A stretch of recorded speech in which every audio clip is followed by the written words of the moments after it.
It's another beautiful Sunday afternoon. This is Rubbin Minds. Welcome. My name is Ebuka Obiuchendu. Thanks a lot for joining us. Very, very, very eventful week we've had in the nation this past week. A lot's happened, bringing up a lot of questions around the Constitution and, of course, the rights of Nigerians, both those in government and the average citizen. The Rivers State scenario has been probably at the top of the news in the past week, with the president suspending the governor and the National Assembly and installing an administrator to run the affairs of Rivers State for the next 6 months. We are also still following the issue in the Senate with Senator Natasha Akpoti-Oduaghan and her suspension, which has continued to make people question the rights that she has, to being heard. There was insinuations, at least visuals, of her being recalled by her constituency. We still don't know what the end of that is. And of course, the NYSC was also in focus. We had a Nigerian young lady who did complain about the state of the nation, and certain warnings were issued, and there was supposed to be a hearing and investigation. So a lot has happened this past week, and that's what we're going to be starting the show off with today, joined here by Peter Akah and Inibehe Effiong. Thanks a lot for joining us today. It's a pleasure being here. I think we have to start with Rivers State because everybody's, there's a lot being talked about. We did hear one of our former presidents, Goodluck Jonathan, even come out and talk about, give his own opinion on that. Yeah. But the Attorney General of the Federation and the government, I guess, are standing by their move, saying that suspension is within the powers of the executive. There's a counter-argument about the president not having the powers to suspend an elected official in the country. Are we in a constitutional crisis, you think? Thank you very much for having me. Whether constitutional crisis or not, what I want to say is that there is a dangerous level of ignorance amongst Nigerians. And this ignorance is not just about the educated, the illiterate folks, it's more with the educated. What we are seeing in Nigeria today is a deliberate attempt to convert the entire state into a one-party state. And Nigerians are gleefully, applauding it into its full implementation. I believe in strong leadership. And if we want to address the issues in Rivers State, you must go to the root cause of the problem. Any other thing you're doing is addressing a symptom and leaving the cause. What is the root cause of the problem in Rivers State? A man who was a former governor, who had the opportunity to be former chairman, former chief of staff, became governor, believes he has had so much power to the extent that he boasted on TV in 2023 that he single-handedly purchased forms for everybody who contested election in Rivers State under PDP in 2023. And so having installed the government that is there, he has a right to dictate how the government runs. So right now, instead of us paying attention to why should one person be able to install a government, do Rivers people not have the capacity to pick a governor? So the problem that led us here is a failed and corrupt electoral system. Until you fix that system that empowers one person to be able to boast and tell you that I have installed a government or a puppet, then you are going to be going around in circles. And before you know, another election cycle comes, they do what they're able to do, and then we continue protesting and talking about this. The government's argument is, and those who are in support of the president's actions say that whatever the arguments of, the symptoms and all of that are, this is the chief executive of the state. The state has been in chaos for a couple of years now. We've all watched it play out over time, and the buck stops at his table. So he has to take the fall for it. There are people who have said, why is the minister of the FCT not being called, not being penalized as well on some level? Is that argument worth anything? Thank you for having me. If we say the state has been in chaos, one may be inclined to seek interpretation on what the word chaos means. But by my own estimation, the crisis in Rivers State is an artificial crisis. It is one that is precipitated by a man who I once described, I think on this same Channels TV, or a sister station, where I said that he's suffering from chronic God complex. That is Nyesom Wike. Now, if you look at what has been playing out, it is obvious that this is like the comrade said, my brother said, this is about control of the resources and the governance of the state. But what is painful to me as a Nigerian, And what makes my heart bleed is the very indefensible and outrageous actions of the president of this country. Elections have come and gone. There were disputations regarding how Senator Bola Ahmed Tinubu assumed the office of the president, including how even Governor Fubara became governor. Those contestations were fought up to the Supreme Court. The Supreme Court affirmed the elections of both of them.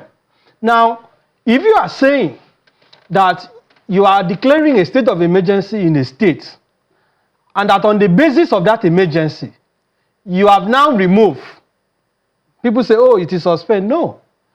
Cessation of office, whether that removal is permanent or temporal is a different thing. But once someone has seized or is denied the power to exercise the functions of an office, that person is removed from that office, whether permanently or temporarily. Now, in terms of Rivers State, I argue that there is no basis under the Constitution for the president to declare a state of emergency. That is the first argument we have to resolve. Why is that? Because Section 305, that has now been quoted by all Nigerians, is not ambiguous, it is not confusing. There is clarity in the wordings on the circumstances that must exist before a state of emergency can be declared. I'll quickly just highlight them. Number one, if the Federation is at war, I'm not aware that Nigeria is at war with any foreign country. If the Nigeria is being invaded, there's an invasion of the country, the president can declare a state of emergency. If there is the Constitution uses the word actual breakdown of law and order. And you see, breakdown of law and order here is not when Agberos at Obalende are changing blows, and they begin to carry machete and pursue one another. No, the breakdown of law and order that is envisaged by the Constitution has to be such a proportion, such a dimension that extraordinary measures are required to immediately restore order. Now, when you are even declaring state of emergency, you cannot declare state of emergency in an entire state if the breakdown of law and order is not in the entire state, or is not such that has made governance in that state impossible. Now, it also says if there is imminent breakdown of law and order or natural disaster. Now, what is the law that has broken down in Rivers State? Because the breakdown of law and order here is not disagreement between organs of government on how to discharge their functions. It has to do with threat to life. It has to do with people being killed, properties being burnt. To the best of my knowledge, there was no basis to declare state of emergency. They said, oh, a pipeline was blown. Even as I'm talking to you, that pipeline has been fixed from media reports. But what has that got to do with the office of governor of Rivers State? And as I said, for you, and what was the emergency? When did the emergency arise? Now, assuming without conceding, for argument's sake, that there was even a basis to declare, I have argued that there is none. Can you remove a governor who is elected just like you? Because under the Constitution, Nigeria, Section 2, Nigeria is a federation consisting of states and the Federal Capital Territory. The governor is the head of a federating unit. He's elected just like the president. The governor by Section 180, community reading along with Section 189, cannot cease to hold office except he dies, he resigns, is impeached, or he becomes permanently incapacitated. Sorry to cut you in there, because I know you're a lawyer, and I just wanted to lay a few things out, just as the counter-argument that I have been seeing from people. There's the talk of what President Obasanjo did in the past. Yes. There's the talk of what President Jonathan has done in the past as well. There's an act that nobody knows whether a bill that nobody knows whether it became law in 2018. All of these things keep coming up. You mentioned the pipelines being bombed there, and there's the arguments about how it affects Nigeria's resources and Nigeria's income. That is a powerhouse of our country, whether we like it or not. And that directly could be interpreted to mean a breakdown of law and order. Don't these arguments mean anything? No, it doesn't hold water. It is an argument hanging in the sky. Because, to begin with, if you are going to use pipeline vandalization as an excuse to declare a state of emergency, I personally find the argument about whether the president can suspend a governor or not offensive. It is an argument that should never even be put forward. But whether there is a basis to declare a state of emergency, if it is pipeline vandalization, why is governor of Bayelsa State still in office? Because just a few days after, a pipeline was blown in Bayelsa. Since this president became president, Nigeria has lost billions, if not trillions, due to vandalization of oil installations and due to the theft of oil in the Niger Delta. Why has the president not declared state of emergency to remove? And by the way, does the governor control the pipeline? Is the governor the appointer of the Inspector General of Police? Is it the appointer of the Chief of Naval Staff? Is it the governor that awarded pipeline protection contract to Tompolo and others? So this is an excuse that the president has manufactured in his head. And let us be more serious. Even if you are saying that because there is an insecurity in a state, you want to remove the governor. Mr. Ebuka, as I'm talking to you, people are fleeing their homes in their thousands in those states. The president has not declared state of emergency. As I'm talking to you, there is this crisis in Osun State, communal crisis, where people are running everywhere. The president hasn't even come out to say anything. In the north, people are being slaughtered. So if it is that once there's insecurity, you must remove the chief executive officer, Tinubu himself should no longer be president. How do we get out of this? Because, like we've seen, the executive is not shifting ground. The Attorney General has said what he said, and it looks like this 6 months is going to hold. The administrator has taken office. And maybe a follow-up question. Yes, the president is accountable for his actions, but there's also been the argument about the opposition in all of this. We saw what happened in the Senate and the House of Representatives with the voice votes, which a lot of people have, said makes no sense in a situation like this. There's also the governors who are directly affected by this. It could be anybody next. We've already seen insinuations about some other people that might be on the chopping block with this, especially the opposition governors. What were the expectations from them? And is it too late for them to, I don't know, do something? It is almost a little too late. And when you talk about politicians, you can almost expect no pushback from them. It is a beautiful question you have asked. As it is now, the question is, what do we do moving forward? If you bring APC lawyers to this platform, they will rationalize why what the president did is correct. If you bring other normal right-thinking persons, the NBA have even criticized it. But in all of it, the administrator is seated in Rivers Government House now. The suspension will hold.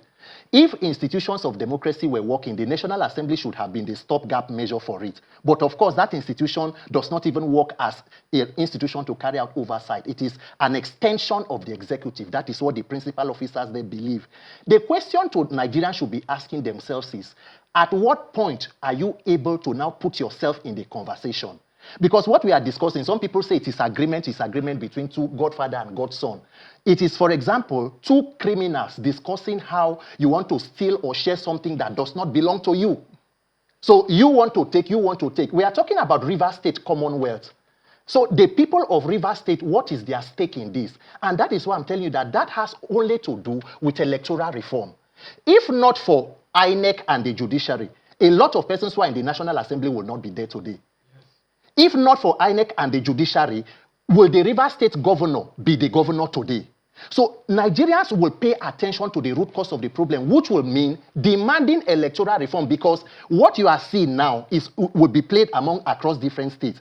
Tinubu has nothing to lose in Rivers State. The weaker the two parties are, the better for him. Look at Kano, where there is an opposition governor. You have a high court emir, you have a federal high court emir, state high court emir. Everywhere there is an opposition, a stone is being thrown to weaken. Before you know, every institution of state will be controlled by one person or one man, and nothing will be done. The only means of accountability is INEC. INEC is the weapon fashioned against Nigerians. The day you realize that, the day Nigerians will begin to move forward. Other than that, we will wait for another problem. We come, we discuss, dissect, and what the president wants to do will be realized. But the INEC, as it's set up now, can almost not be independent. Yes. Even though the I is what the I stands for. We see that, we've seen what happens. The president sort of still appoints. Yes. The head of the INEC, they are supposed to be independent. But we hear all of these stories and we see how things play out. Yeah. How does that work? How does this reform work with the National Assembly that you're saying Nigerians don't have a lot of faith in anymore? Nigerians do not have strong men. They have weak men who are enabled by the docility of the people. Nigerians have failed to realize the importance of the electoral system. What is the definition of a democracy? We have been living in an alternate reality. The simple definition of democracy is a government where power is vested in the people. Mr. Ebuka, Nigeria has not been able to get an electoral process where people can choose their leaders. And we keep calling ourselves a democracy, which is a fallacy. Nigerians must put maximum civil pressure on the authorities to do what they need to do to reform INEC. And it is even a challenge to Mr. President Bola Ahmed Tinubu. I am putting a challenge. You are a Democrat. Forget about people who say you should leave your government or your government nobody wants. No, be president. But let the president come out and make a statement telling Nigerians that I believe in democracy and I am committing to free, fair, credible elections in 2027. And beginning today, I will begin that process. Move that challenge to the Senate President, move it to the Speaker House of Reps, and let Nigerian youth and all other Nigerians begin to sing that song. And let us see. Or does the president, not as a Democrat, not like free and fair elections? It is Nigerians that must ensure. Nigerians must put pressure. Every day the Senate President will come and say we are Democrats. Why Democrats no come like free and fair elections? Why? Do you have issues with it? Are you afraid that if there are free, fair, peaceful elections, you may not be in office? Let the president take up this challenge and commit to free and fair elections. Let us see truly the sincerity of your peoples as a leader in a democracy. Other than that, if he fails to do so, it is up to Nigerians to put the pressure and get what they need in the best interest of all of us. The River State situation has put the three arms of government in full focus. Yes. The executive is, of course, at the center of this. Everybody, like he said, expected the National Assembly to be the stopgap. That happened very swiftly, yes. Quicker than most people thought. The judiciary, of course, is there as well. We saw the judgment with the House of Assembly drama that has gone on in River State for so long. There's been judgments after judgment. There's been injunction after. There's so many things that's happened in River State people can't even keep up with. Even with what happened with President Obasanjo in the past when he declared a state of emergency in Plateau State, I believe. There was a supposed precedent that people thought had been set with that. What does it say that in 2025, none of this matters? At a time when the judiciary, people are starting to wonder, are they really the last bastion of hope for people? And we have a time now where people are wondering, is that where we should look to? If these precedents are there, if these judgments are coming every other day, sometimes conflicting, what's left? Well, the Nigerian judiciary is the Nigerian judiciary. It is not an American judiciary. It is not Congolese judiciary. It is not Zimbabwean judiciary. Judiciary existing in Nigeria is a reflection of the Nigerian society. Now, if you look at what has happened in Rivers State, let's even start from Parliament. I personally am not surprised. You have a man at the Senate who is the former governor of my state. I always say I can write a book in volumes about Godswill Akpabio. I don't want to discuss him today. But you have a National Assembly that almost all their members stood on their feet singing, "On your mandate, we shall stand. Under your mandate, Bola, on your they are standing on Tinubu's mandate. The question is, what is that mandate? I had asked on this same TV station. Is it a mandate of corruption? Is it a mandate of accountability? Is it a mandate to ensure that we have stable electricity? They are still standing on Tinubu's mandate. You know what makes this laughable? The Senate President is a lawyer, a senior lawyer for that matter. Section 11 of the Constitution is clear that where House of Assembly cannot perform its legislative responsibilities, the National Assembly has the power temporarily to assume the legislative functions of the House of Assembly. But guess what, Mr. Ebuka? That same Section 11 says that where that is the case, they shall not have power to remove the governor or deputy governor. So assuming that the argument is even that the Rivers State House of Assembly is unable to function, okay, and National Assembly is to intervene, the Constitution says they cannot remove the governor. Now, guess what again? The administrator, sole administrator, I don't even know. I saw I don't know, because you are in entertainment, you are a big shot in entertainment. I did not see you. I know you are not a comedian, but I did not see all the Sabinos and the others in the villa when Tinubu was carrying out that comic display in the name of swearing in a sole administrator. You say you are swearing him in. With which constitution? Which oath of office? Because under the Constitution. And he took office before the National Assembly. Even. Before the National, he swore in on the same day. Of course, it was predetermined. But I'm saying, which oath did he subscribe to? Is there enough oath for sole administrator under our Constitution? And you are saying, they have even now released, from what I read, about 400 billion that was withheld based on the judgment of the Supreme Court. Because you mentioned the judiciary. Supreme Court says that because the governor did not recognize the Amawele-led house, did not present the budget to them, therefore there is justification to withhold Rivers State allocation. Now, Tinubu, in his broadcast to Nigerians, said that Fubara did not implement the decision of the Supreme Court. But in you now, wanting to claim you want to obey the Constitution, you have gone ahead to remove the governor, remove the deputy governor, remove the house. You are now releasing the budget that Speaker of State should be withheld because there was no House of Assembly to a sole administrator after you have dissolved the same House of Assembly. So you see how they are making a mockery of our country. And Section 120 and 121 is clear that 1 kobo of the resources of a state cannot be appropriated, cannot be used without what is called an appropriation law. This Vice Admiral Ibok that has now been appointed as sole administrator, which budget is he going to implement with the money that has been released to him? This is an illegality that has been cooked in the villa, and I will even say it is a coup against the government of Rivers State. Because the very idea of saying that you are suspending a House of Assembly of a state, you are suspending a governor of a state, is unheard of. It is totally unacceptable. There is no legal argument that can support this. And in any event, the governor has 4 years.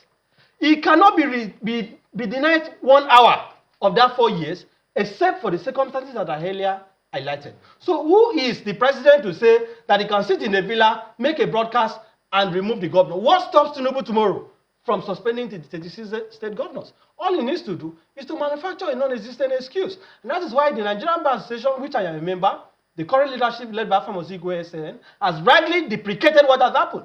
And I pray that the courts will intervene. Finally, when this happened in Plateau State, because you mentioned Plateau in 2004, people are saying, oh, Obasanjo did it. Who is Obasanjo? A military general? Who did he appoint? General Chris Ali, that was appointed in Plateau State. Ebuka, I want you to ask those who are listening, why is it that when a sole administrator is appointed, there's always someone with a military background? Because the very idea of appointing a sole administrator in a democracy is a product of the military, is a product of dictatorship. Now, when that matter went to the Supreme Court, unfortunately, the Supreme Court lost an opportunity to pronounce on it on technical grounds, saying that as at the time Dariye brought that action, or authorized the bringing of that action, the man who was sole administrator did not give consent to it. That is why Fubara cannot go to the Supreme Court. But why has Fubara not gone to the Federal High Court to challenge it? Because it looks like we're even crying more than they bereave. I look at him today, coming out of the church in Port Harcourt. He's still smiling, wearing white. In his broadcast, he was still saying, in his statement, he was still saying, Mr. President, Mr. President, Mr. President, Tinubu has removed you from office. Fubara should become a man and begin to speak like a governor of a state. And it is very embarrassing that the 36 state governors are now becoming poets. They issued gave Nigerians poetry to read, that they cannot intervene in a partisan matter. The SASAD governors are divided. It shows you what we call complete state capture. That all institutions in our country today have been viciously captured. That you cannot find a single person, a single institution that is able to stand up and reprimand this president for what he has done.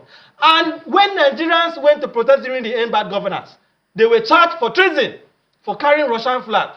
And they said some of them were asking the military to take over. Today, Tinubu has handed over Rivers State to the military. Because the man that is sole administrator is a member of the military, even though he has resigned. And look at the man. He says he wants to restore law and order. Before he was appointed, were schools on fire? Were churches not functioning in Rivers State? Were civil servants not going to work? What is the law and order that you want to restore? This is an illegality that Tinubu has bettered. And Nigerians have a responsibility to oppose it. You were going to say? I just wanted to add, because he said that Fubara has to be a man. You can only be a man when you are born legitimately and then you grow through the developmental stages. If somebody brings you out of nowhere and becomes something, then you become, obliged to him. And that is the problem in Rivers State. A lot of persons do not feel that they should come out. Have you seen Rivers State people protesting? You should ask that question. A lot of persons feel that they are not beholden to this government. We don't have a hand in your emergence. So there is nothing we will do about it. It is your fight. Fight it. And then if you expect Fubara to go to the High Court, with all due respect to the lawyer here, Nigeria does not have a judiciary that is an independent arm of a democratic government. That was why I asked him the What Nigeria has is the legal department of every government in power. That is what Nigeria has. Nigeria's judiciary is not the last hope of the common man. It is the last hope of the uncommon man. An institution that should protect everybody, no matter your class or status, has now been weaponized against the people. And only the people of Nigeria, because guess what? If you think this problem is just about Rivers State, you are being ridiculous. You are just making a joke because they test it somewhere. If you want to see what state's capture look like, you can look at Lagos State, where there is no meaningful opposition. A senator in Nigeria, Senator Ireti Kingigbe in Abuja, on a rise during the Natasha Bruhaha, told the nation on TV that the National Assembly is not opposition friendly. A National Assembly that should perform oversight. Imagine a democracy without opposition. If you do not fix an electoral system to be able to hold these people accountable, wait for 2027 and see how wild this race gets. So from what all of you are saying, right, the legislature is gone. It's gone. Captured. The judiciary is also Captured. not necessarily standing on 2 feet. The people need to do something. Yes. But the people are also worried, right? Like I said at the start of this show, we saw the youth copper who put up a TikTok, I believe, Yes. talking about her own experience of Cost of Nigeria, living and- which a lot of people related to. And we saw what unfolded after that. Yes. She was called in for questioning. There were threats to her. There was even talk about killing her. I saw a tweet to that effect, you know. When people see that, what do you expect them to do in a nation where there's no recourse in courts, like you're saying? Yeah. What then is the next move? The power of the people must be greater than the people in power. In fact, the corpers situation was even mild. We had an issue on October 20, 2020, where live arms were fired at peaceful Nigerians who were holding their country's flag and singing the anthem seated on the floor. So Nigerians have every reason to have political apathy, where people become disenfranchised and do not want to participate. But what is the other option? If you keep quiet, you die. If you talk, you are going to die. Nigerians are dying without protesting. People are protesting in Akure now, as he rightly said. In Adamawa, in Yobe State, 3 soldiers were executed in point blank by bandits or by terrorists. Nigerians must find the courage and the wisdom to strategically fight and build a nation that they want, because it will not happen by chance. Every nation that is built today was built by resilience. If you think that, by keeping quiet, that is the plan of the state actors. They want everybody to cow in. You cannot talk. If you talk, they come after you. If every Nigerian, including prominent people who mean well, come out every day, 1 million people, and continue to talk about what is wrong with the government, there are not enough prisons to put everybody. You cannot kill everybody. You want to kill everybody and rule over their ashes or the dead of their bodies. Nigerians must find the courage. That National Assembly, we will go there and exercise our right to peaceful assembly and demand electoral reform from people who are there who call themselves Democrats. You like election, you like free and fair, you are Democrats. You will give it to us. When we are ready, with time, it will happen. How does this happen? It is very difficult. Let me even comment on the riot, the core members matter. Yeah. So far, the NYC seems to have retreated. I'm in contact with her. She had briefed me to represent her. I'm hoping that their retreating will be permanent. We don't want to hear their voice on this matter. If NYC has any concern on what Raya has said, they should talk to their DG, if a member of the executive arm of government, to whisper to President Tinubu to address the situation that Nigeria has found itself. But if the NYC tries to meddle in this matter, they will only be trying to incite core members to react in a way that they don't preempt, that they cannot preempt. Because there is nothing in the bylaws of the NYC, there is nothing in the NYC Act that empowers the NYC to have even intervened in that matter. A core member is not an employee of the government. A core member is not a civil servant. The NYC is not a military nor a paramilitary organization, contrary to the misconception of some people. The NYC Act, if you look at the Act itself, is only a scheme that was introduced in 1973 to allow Nigerians to serve their country. Nobody is issued letter of employment by the NYC. You are supposed to be thanked. In fact, what Riot did is an act of national service. So what she deserves is an award. But regarding how Nigerians should take back their country, we have to take it back on the streets. This is not a battle that we are going to win in the courts, unfortunately. Because the judiciary is also limited in terms of what they can do. But that's what the government's always worried about when you talk about the streets now. Because the worry is always, what does it become? Yes. Which is why, I guess, from the government's perspective, it's always halted before it starts. When President Tinubu was in the streets, what was his worry? Was he afraid? This president today, when they were in the opposition, it sickens me that this party, APC, that came to power through protests, you recall the Occupy Nigeria movement, the role that they played. Suddenly today, protest has become a treasonable act. This is our country. We cannot run away. How do you live in a country where you have a president, you have a first lady, you have the first son, you have the first daughter? The one family has basically... Have you not seen videos of Sheyi Tinubu being given preference over ministers? Mr. Ebuka, in which serious country do you permit that? Have you seen the convoy that Sheyi Tinubu moves around? Have you seen the convoy of the president and the senate president? These people are taking us for a ride. They believe Nigerians are conquered people. It is left for us to determine whether we will permit this or not. But we have to begin to demand systemic and drastic changes in the way things are done. And it is because they are not afraid, Ebuka. They claim that they have approved the so-called emergency. The Constitution said you need 2/3. Mr. Ebuka, there is no journalist in Nigeria, nobody in Nigeria today can give you the number of senators that voted in favor of the emergency. Why? Because it was by voice vote. How do you determine 2/3 by voice?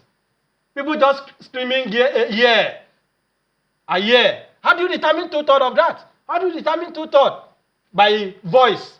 It has to be by head count. So the National Assembly embarrassed itself. The National Assembly has abdicated its responsibility, and that is why I say that what we have now is a case of parliamentary redundancy. They have become redundant. They no longer realize the responsibilities that they have, and it is painful because when the military struck, only the judiciary was preserved. Normally, they will dissolve the executive, dissolve the legislature, and now use auster clauses to limit the powers of our courts. But the judiciary is always standing. But these lawmakers, so-called lawmakers, that are saying that on Tinubu's mandate they must stand, they did not even have the decency to allow for a head count, to even say, oh, we want to legitimize the legality. The fact that there was no head count, that we cannot say how many members of the House of Reps voted for the emergency, we cannot say how many senators voted, it shows you how decayed, it shows you how flawed our governance system is. And that is why the people must make up their minds whether they want to live as slaves or they want to live as citizens. Because what is happening today, quite sadly, is looking at, I think Nigerians are being treated as slaves in their own country. And it pains me that you couldn't have even one senator, not even the Senate minority leader, not the minority whip, not even one. The Syria Dixon, former governor of Bayelsa, that even tried to speak. He had to work out with Baribe and others. Opposition is dead in the National Assembly. Opposition is dead in our country. The same thing in the House of Reps. It is very shameful. It is very shameful that this is the situation that we have found ourselves. And I want to disagree with him. Tinubu is not a Democrat. You know, in mass communication, there is what we call proper labeling. I don't know where Tinubu said he's a Democrat. If he had claimed to be a Democrat in the past, his assumption of office as president and his actions has shown that contrary to what he has said, this is a full dictatorship. So they are not pretending to be Democrats. They know they are not Democrats. Tinubu himself knows that he's not a Democrat. No Democrat will wake up and say, you are removing a democratically elected governor from office. All right. Well, we have 30 seconds. The challenge is up to President Tinubu. Nigerians must know that INEC is the weapon fashioned against you. If we fail to reform INEC and the electoral process, we have failed to reform anything. That is our first line of accountability. President Tinubu, I want to believe that you are a Democrat. Commit to conducting free, fair, and credible elections, and then pass the challenge to the National Assembly, the Senate, and the House Speaker. If they fail to do so, Nigerians must get ready to exert the necessary civil pressure and ensure that you reform your electoral process. Other than that, these shenanigans will continue. There is no solution. We are addressing symptoms and leaving cause of problem. Thank you very much, Peter Akah. Thank you very much, Inibehe, Effiong. This is probably the least I've spoken on a segment of this show. Thanks for enlightening us and speaking the minds of a lot of Nigerians. And we'll keep looking at the government and all the arms of government to step up. Don't just stand there teasing me.